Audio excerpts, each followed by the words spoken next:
ایک بچے کی تربیت کے لیے جو سب سے زیادہ امپورٹنٹ شخص کہہ لیں یا افراد کہہ لیں، وہ اس کے اپنے گھر کے لوگ ہوتے ہیں، اور گھر میں سب سے زیادہ جو لوگ مہم ہیں، امپورٹنٹ ہیں، وہ اس کے والدین ہیں۔ چاہے وہ والدین کے بچے چھوٹے ہوں، چاہے وہ والدین کے بچے بڑے ہو چکے ہوں، چاہے وہ جو کپل ہے وہ نیولی میرڈ ہو، خود ان کی اپنی زندگی کے حالات، ان کے اپنے ریلیشن شپ جو ہے وہ انڈائریکٹلی ڈائریکٹلی بچوں کی تربیت کے اوپر افیکٹ کرتا ہے۔ مثال کے طور پر اگر ایک شخص جو کہ کام کرتا ہے اور پھر اس کی خاتون جو ہے، اس کی وائف جو ہے، وہ چاہے وہ ہاؤس وائف ہی کیوں نہ ہو، لیکن اگر وہ میڈیا سے افیکٹڈ ہیں بہت زیادہ، اور بہت زیادہ اپنے آپ کو سوشل ایپس میں یا سوشل کمیونیکیشن کے اندر انوالو رکھتے ہیں، تو ان کے آپس کے ریلیشن شپ بہت زیادہ افیکٹ ہوتے ہیں۔ شخص کام پہ جاتا ہے، کام کرتا ہے، اور پھر اس کے بعد آ کر جو ہے وہ جو ہے وہ اپنے فرینڈز کے ساتھ یا اپنے سرکل کے ساتھ، یا پھر چاہے وہ فیس بک ہو، چاہے وہ انسٹاگرام ہو، چاہے وہ کوئی اور اپلیکیشنز ہو جس کو وہ یوز کرتا ہے، چاہے وہ اپنی وائف کے برابر میں ہی کیوں نہ بیٹھا ہو، چاہے وہ کھانے کی ٹیبل پہ کیوں نہ بیٹھا ہو، لیکن اگر ہر وقت اس کا ذہن ان اپلیکیشن کی طرف ہے تو سمجھ لیں ظاہری طور پر تو ہے، لیکن وہ ذہنی طور پر وہاں پر موجود نہیں ہے۔ بالکل ایسے ہی کہ جب خاتون بھی اگر جو ہے وہ گھر کے کام بھی کر رہی ہے، لیکن اس کا ذہن جو ہے وہ آج کل اسی طرف ہے، دیکھنے کے طور پر تو وہ گھر کے کام کے لیے، کھانے پکانے کے لیے، یا اس طرح کی ریسیپیز یا جو بھی چیزیں ہیں،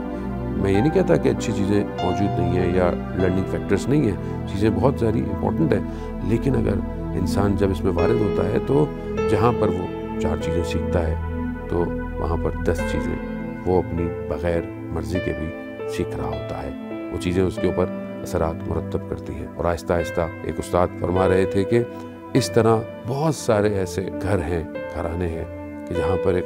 سائلنٹ طلاق کے ساتھ وہ زندہ رہ رہے ہیں، یعنی ایک خاموشی کے ساتھ، کے ساتھ رہ رہے ہیں، لیکن پھر بھی ایک دوسرے کے ساتھ نہیں ہیں۔ وہ ایک دوسرے سے بات کرنا پسند نہیں کرتے، مگر وہ سوشل میڈیا پر اپنے دوستوں کے ساتھ، یا جو بھی انہوں نے اپنے لیے فرینڈز بنائے ہیں، یا جو بھی ان کو لائک کرتا ہے، اس کے ساتھ زیادہ خوش ہیں۔ وہ ایک تخیلاتی زندگی میں رہنا زیادہ پسند کرتے ہیں، لیکن جب وہ واپس اپنی زندگی میں آتے ہیں تو انہیں چڑچڑاہٹ ہوتی ہے۔ وہ اپنی چیزوں کو اس طرح مرتب نہیں کرتے، وہ کوشش کرتے ہیں کہ اپنی اسی زندگی میں۔ سوشل میڈیا نے آج یہی کام کیا ہے کہ آج ہمارے ذہنوں کے لیے اس طرح کی آرٹیفیشل چیزوں کو خوبصورت بنا لیا ہے، اور جھوٹ اور فریب کے اور دھوکہ دینے والے ریلیشن شپ اتنے اسٹرانگ ہو گئے ہیں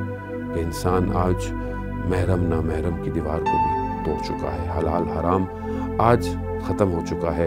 آج انسان یہ نہیں سوچ رہا کہ جو وہ نگاہیں اٹھا رہا ہے وہ نگاہیں حلال ہیں کہ نہیں ہیں، اور یہی چیزیں شیطان کا کارنامہ یہی ہے کہ اس نے اس طرح معاشرے میں نفوذ کیا ہے کہ ہم حرام کے دلدل میں پھنستے چلے جا رہے ہیں، اور ہمارے اپنے ریلیشن خراب ہو گئے۔ تو آپ خود سوچیں کہ جس گھر کے اندر انسان کھانے کی ٹیبل پہ بیٹھا ہو اور اس کا دھیان اس کے لقمے یا اس کی پلیٹ کے بجائے برابر میں رکھے ہوئے اس کے سیل فون پر ہو کہ میسج کس کا آیا ہے، کیا آیا ہے، سوچ لیں وہ انسان کس کو اہمیت دے گا۔ انسان اگر نماز بھی پڑھ رہا ہے، عبادت کر رہا ہے، اور اس کا دھیان یہ ہے کہ یہ جو وائبریٹ ہوا ہے پیغام کس کا ہے، جبکہ بھول گیا ہے کہ وہ اس خدا کی عبادت کر رہا ہے جو خود نہ صرف اس کے بدن کو، اعضاء کو، بلکہ اس کے پورے وجود کو چاہتا ہے۔ کیا ہم اپنی تربیت کر رہے ہیں؟ کیا ہماری تربیت ایسی ہے